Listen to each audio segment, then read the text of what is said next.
Alors, toujours dans la programmation en langage C et en particulier dans la partie qui concerne les fonctions et leurs relations entre les données, les pointeurs et la mémoire.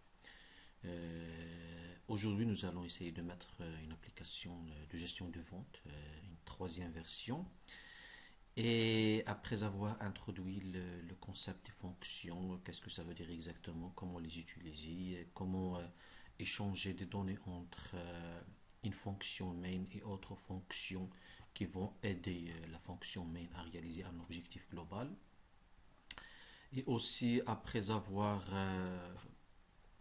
montré comment faire le passage de paramètres entre les fonctions, c'est-à-dire s'il y a échange de données entre une fonction principale, par exemple le main, et une autre fonction f, à ce moment-là, quelles sont les différentes manières d'échange de données.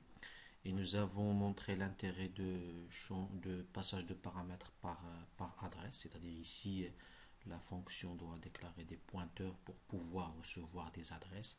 À ce moment-là, la fonction f sera capable de changer réellement ou bien effectivement le contenu des variables passées en paramètres, sinon elle ne peut pas le faire. Alors maintenant, après ce bref rappel-là, nous allons essayer de mettre en place notre application de gestion de vente. Alors jusqu'à maintenant, une vente, elle est définie par un code de produit, bien sûr à saisir, une quantité aussi à saisir, un prix de vente concernant le produit à saisir et un total de vente à calculer. Alors maintenant, après avoir introduit le concept de fonction, nous allons essayer, au lieu d'utiliser seulement le main, nous allons utiliser un ensemble de fonctions. Ici, trois fonctions plus le main, c'est-à-dire une fonction qui va permettre de saisir les données de vente. Donc le code de la quantité, le prix de vente, mais le total sera calculé. Et après calcul le total de vente, comment le calculer et afficher finalement le détail de la vente. L'implémentation de ces différentes fonctions va donner lieu à ce résultat suivant. C'est-à-dire nous allons essayer de mettre en place le même résultat affiché face à vous. Alors, bien sûr, les vidéos ou bien les démonstrations précédentes ont donné lieu à ce code source-là. Maintenant, nous allons essayer de l'effacer pour continuer une nouvelle partie pour l'application de gestion de vente. Alors pour notre application, bien sûr, de gestion de vente, il faut commencer par définir les données à gérer. Alors les données à gérer, bien sûr, pour les définir, les données à gérer sont bien sûr le code de produit qu'il faut saisir, ensuite la quantité, ensuite le prix bien sûr de vente et ensuite bien sûr le total qui va contenir le prix fois la quantité. Alors maintenant nous avons défini les différents types à gérer. Alors il faut bien sûr pour traiter cette vente ou bien pour créer une vente, il faut faire une déclaration de ces données-là. Alors on va commencer par un code de produit, ensuite une quantité, ensuite le prix de vente, c'est un double parce qu'on peut mettre des virgules. Alors prix de vente. Et finalement le total qui est un double à son tour, donc total vente. Alors jusqu'à maintenant, qu'est-ce que nous avons fait? Nous avons fait la première partie qui est définir les données à gérer. Alors la deuxième partie consiste à faire quoi? Alors la deuxième partie, normalement, c'est définir les fonctions à utiliser. Alors à chaque fois, si on souhaite mettre une application, soit elle est de petite taille ou bien de grande taille, il y a deux phases à suivre. La première phase, c'est définir les données à gérer, mais selon un modèle, bien sûr, selon un modèle, peut-être même entité association, mais un diagramme, par exemple, de classe dans le cas si vous allez utiliser le formalisme UML. Donc ici, en général, on utilise le modèle entité association. Et par la suite, il faut définir les fonctions à utiliser, c'est-à-dire en plus de main, on peut avoir autres fonctions. Et ici, bien sûr, nous avons dit que nous aurons besoin de trois autres fonctions. La première fonction, elle va nous permettre de saisir les données. Alors, pour saisir les données, donc tout simplement, on va par exemple dire saisir données. Saisir données. Donc, une fois le main va faire appel à cette fonction-là, il faut initialiser ou bien permettre à l'utilisateur de saisir ces données-là. Alors, on aura besoin bien sûr d'une autre fonction. Elle n'a pas de type de retour, c'est-à-dire tout simplement, elle aura comme objectif, si vous avez bien suivi la vidéo précédente, elle aura comme objectif de changer le contenu de code produit, la quantité et le prix de vente. Alors ici, saisir données. Et pour pouvoir changer leur contenu, alors il faut bien sûr faire un passage de paramètres ici, code, par exemple produit, que je vais changer son contenu et après int quantité et ensuite int total bien prix de vente, parce que le total sera un champ à calculer, prix de vente. Je peux mettre un nom différent de celui-là. Alors ici la fonction saisir données, elle dans le main, une fois l'appelée, il faut lui passer les paramètres selon le même ordre déclaré ici. Donc il faut passer le code et après la quantité et après bien sûr le prix de vente. Alors maintenant, qu'est-ce qu'on va faire? Une fois la fonction main, elle déclare les données, c'est-à-dire réserver l'espace mémoire suffisant pour stocker chaque donnée ici, pour stocker un entier, pour stocker un autre entier ici, pour stocker deux doubles. Alors on aura besoin de 4 cases mémoire. Alors jusqu'à maintenant, si on va faire cet appel-là, c'est-à-dire qu'est-ce qu'on passe exactement ici? On passe le contenu de la zone mémoire code produit, c'est-à-dire on passe le contenu de cette variable-là, code produit. Par contre, nous, qui est par exemple ici code produit, c'est une adresse par exemple 500. Par contre, nous, on aura besoin ici sur cet appel-là, on va passer la valeur. Donc si on passe la valeur comme si jusqu'à maintenant, cette adresse-là, elle ne contient aucune valeur. Si par exemple, je vais initialiser code produit par exemple par 0,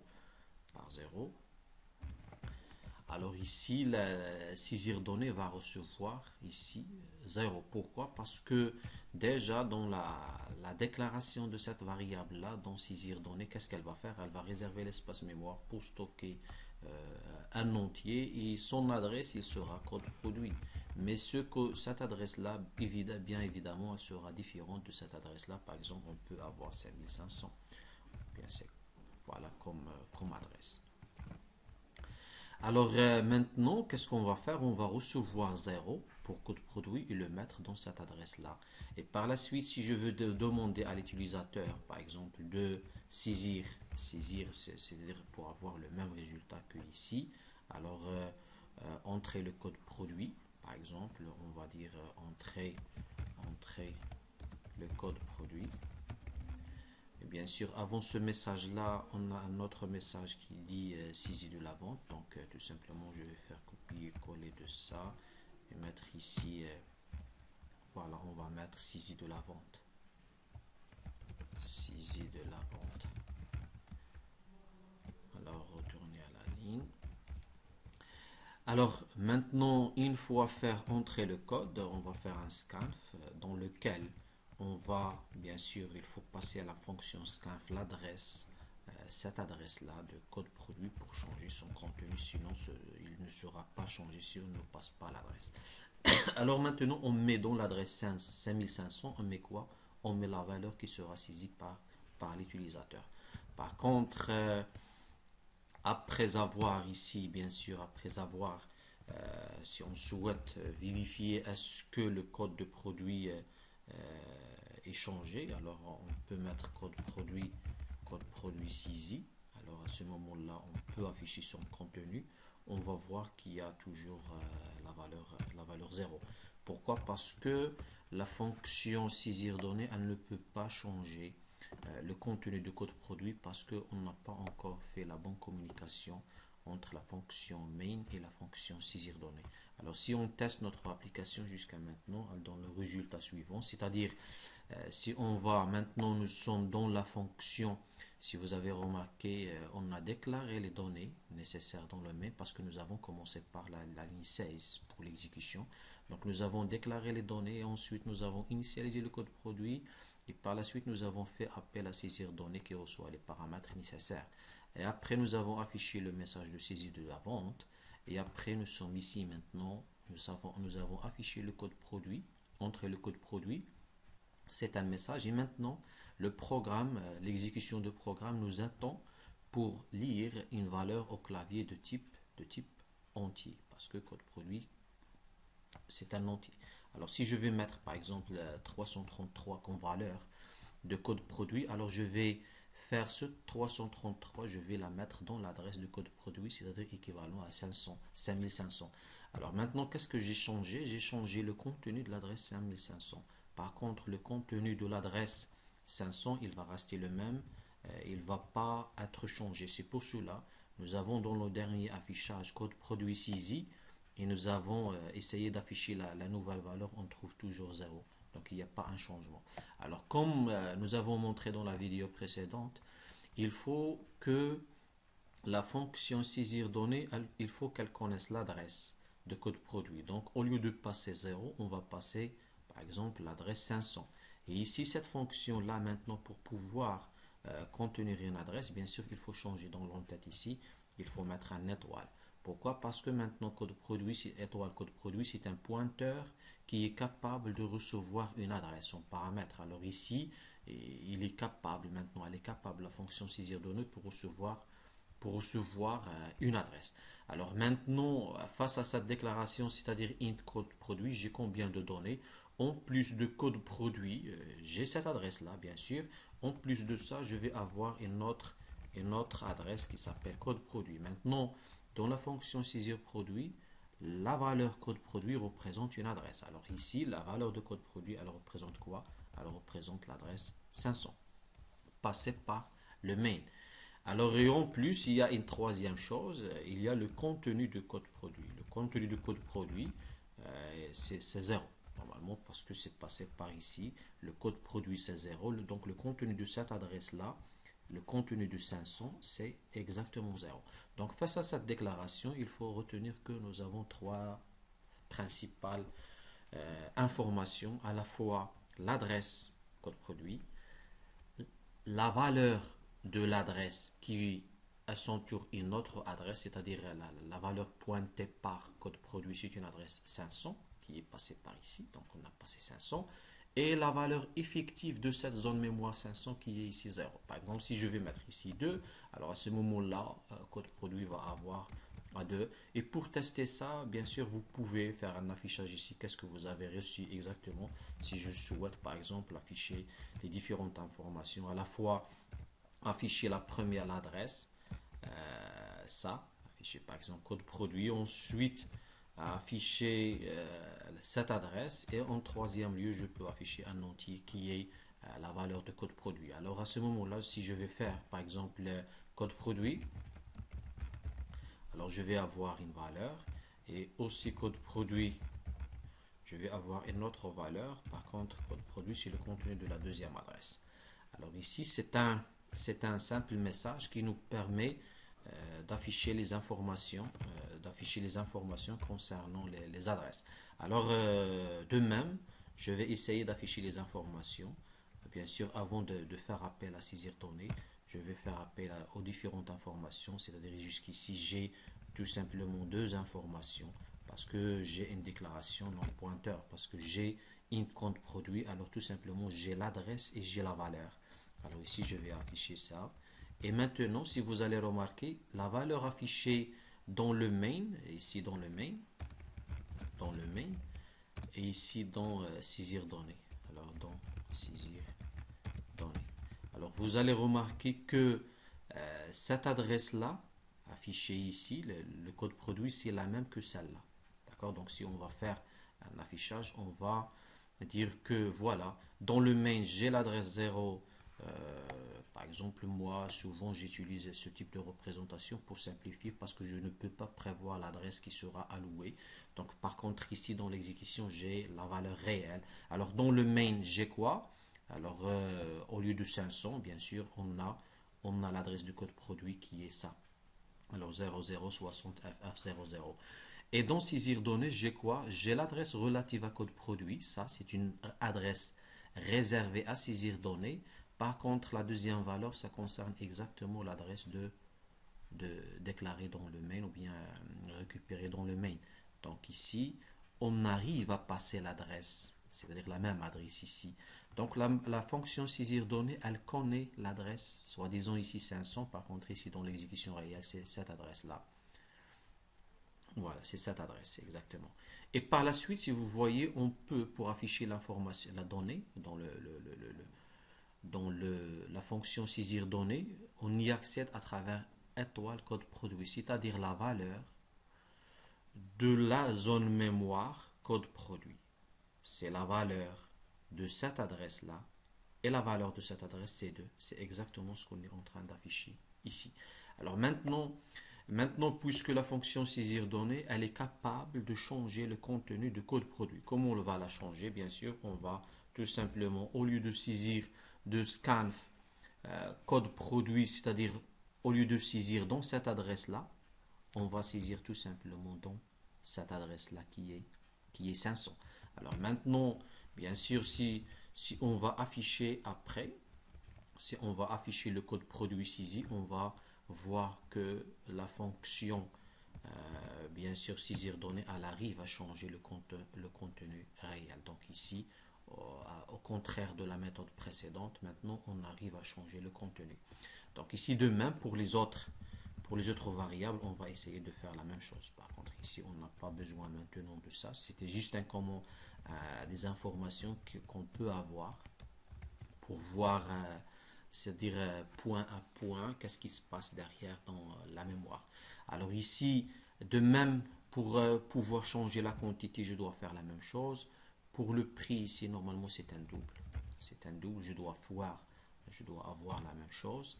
Et ici, bien sûr, entrée code produit, ensuite entrée quantité, ensuite entrée prix. Alors ici, entrée quantité.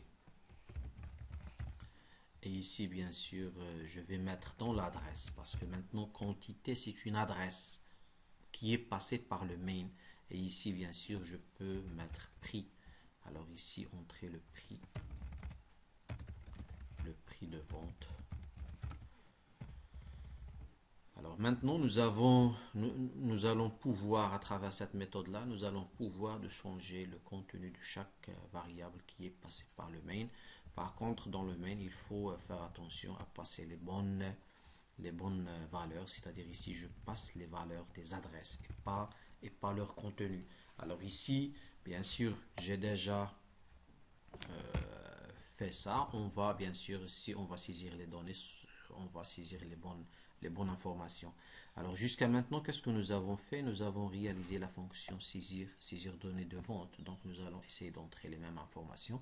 Et par la suite, nous allons faire maintenant une autre fonction pour calculer le total de la vente.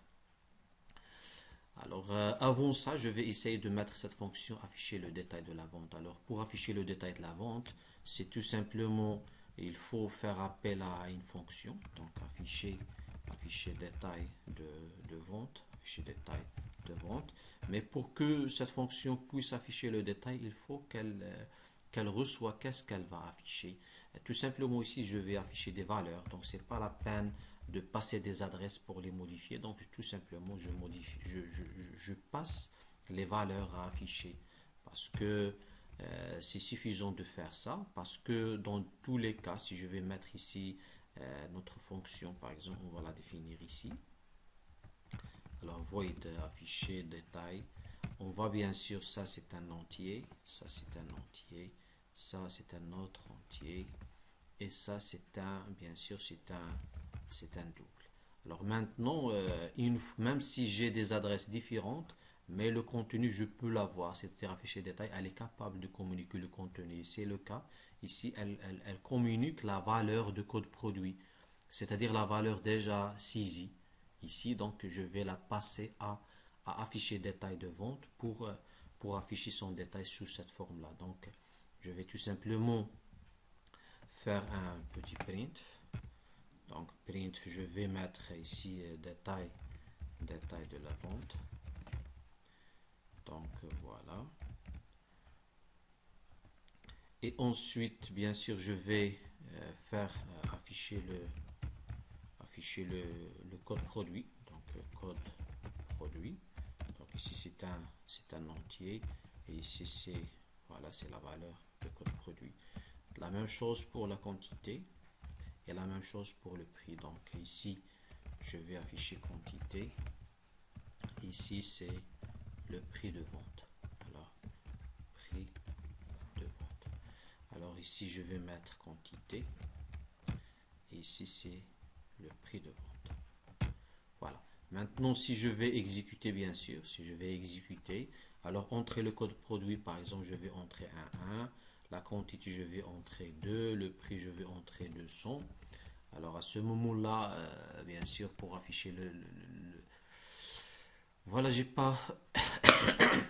Je ne suis pas retourné à la ligne, donc à chaque fois, il faut retourner à la ligne après chaque, euh, après chaque affichage. Donc ici, pour le code produit, je reviens à la ligne. Pour la quantité, je reviens à la ligne. Et pour le prix, je reviens à la ligne. Par contre, ici, pour le prix, normalement, je dois, au lieu de double, de pourcentage D, je dois faire attention et afficher deux chiffres après la virgule. Pour ça, c'est le formatage pour afficher un double. Alors ici, si on va, parce que parfois, si vous n'allez pas faire ça, il vous afficher une valeur erronée ou bien vous affichez 0. Alors maintenant, si je vais réexécuter, je vais bien sûr saisir le code produit qui est 1, la quantité 2, le prix de vente par exemple 340. À ce moment-là, le détail de la vente sera affiché. Voilà, ici c'est 0. Alors qu'est-ce que j'ai fait exactement? Alors, on va voir ici quel est le problème déjà. Donc, prix de vente. Voilà, on affiche la bonne information. Ici, c'est un double. Et ici, bien sûr, double prix de vente. Mais nous allons essayer de voir qu'est-ce que nous avons saisi. Alors, voilà. Ici, scanf, normalement, scanf un LF. Pour dire que je vais saisir une valeur d'un entier. D'un double plutôt. Alors 1, et ici la quantité 2, le prix de vente de 2230. Ici vous voyez que j'arrive à afficher le détail de manière correcte concernant la vente. Alors qu'est-ce qu'il reste à faire? Il reste la troisième fonction qui est calcul total. Mais pour calculer le total, j'ai besoin bien sûr de la quantité. Alors void calculer total. Alors pour calculer le total, j'ai besoin de quoi? J'ai besoin de deux données qui sont la quantité et j'ai besoin de le prix qui est un double. Alors prix ici. Alors maintenant, bien sûr, pour calculer le total, je peux le retourner. Donc j'ai ce choix-là comme nous avons montré dans la vidéo précédente. Sinon, moi j'opte pour cette solution-là. C'est-à-dire je vais passer, bien sûr, passer l'adresse de total. Alors pourquoi ici nous n'avons pas passé l'adresse pour la quantité et le prix? Parce que tout simplement nous aurons besoin pour faire le calcul, nous aurons besoin tout simplement des valeurs ou bien de la valeur de la quantité et de la valeur du prix. On ne va pas la modifier. Par contre, le contenu de total il sera modifié. Alors ici, pour mettre dedans une valeur, il faut mettre étoile totale égale la quantité fois le prix. Donc ici, on n'a pas besoin des adresses, tout simplement, on a besoin des valeurs. Et le résultat de ça sera stocké dans l'adresse qui est déjà passée par la fonction main. Alors ici, avant saisir les données, après saisir les données, on va faire calculer total qui reçoit bien sûr la valeur de la quantité, la valeur de prix de vente. Voilà, et la troisième chose, on aura besoin de l'adresse de total vente. Alors, pour changer réellement son contenu, par contre, on ne va pas changer la quantité et le prix, on va tout simplement changer la valeur de cette variable-là. Alors maintenant, pour demain, pour afficher le détail de la vente, je peux ajouter le total de la vente ici pour même afficher le total dans le détail. Alors ici, je dois mettre ici une autre valeur, une autre variable totale. Et par la suite, bien sûr, il faut il faut afficher même le total. Alors ici, je peux mettre des points, par exemple ici, et mettre total de la vente. Et je vais tout simplement mettre ici total. Voilà, total. Alors ici, maintenant, si je vais exécuter mon application, ça va donner exactement le même résultat qui est déjà mentionné au début. Alors je vais faire l'exécution. Ici, le code produit, je vais mettre un 1. La quantité, je vais mettre 2. Le prix, je vais mettre 3450. Et vous voyez que ici j'ai exactement le détail de la vente alors qu'il contient toutes les informations, sachant que le total de la vente il est bien calculé, c'est-à-dire 2 fois 3450, ça donne 6900. Alors cette démonstration là nous a permis de réaliser une application de gestion de vente, bien sûr version 3, tout en utilisant les fonctions et bien sûr en même temps en faisant appel au concept déjà mentionné, c'est-à-dire nous avons aussi fait l'appel aux données et pointeurs et aussi le concept de mémoire.